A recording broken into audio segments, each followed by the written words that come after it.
दीगर खबरों में आपको बताएं कि पाकिस्तान और इराक में दिफाई ताल्लुकात में बड़ी पेशरफ्त हुई है। पाकिस्तान इराक को मजीद 31 सुपर मुशाक तरबियती तैयारों की फराहमी का दो तरफा मुआहिदा 36.7 मिलियन डॉलर का है।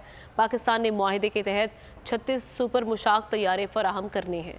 गुज़श्ता माह 5 तैयारों पर मुश्तमिल पहला बैच इराक के सुपुर्द किया था। पाकिस्तान सऊदी अरब, ओमान, ईरान, जनूबी अफ्रीका, नाइजीरिया और कतर को सुपर मुशाक तैयारा फराहम कर चुका है।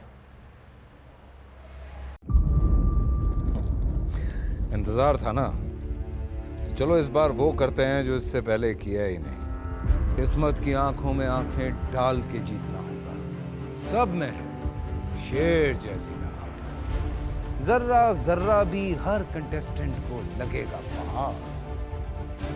लड़खड़ाना नहीं है, खोल दो अपने पंख अगर आसमान छूना है।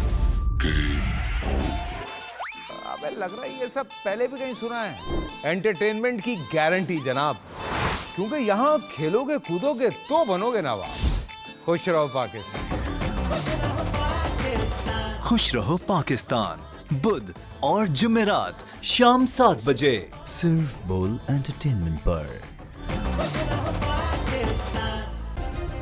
सब्सक्राइब करें और बेल दबाएं ताकि कोई खबर रह न जाए।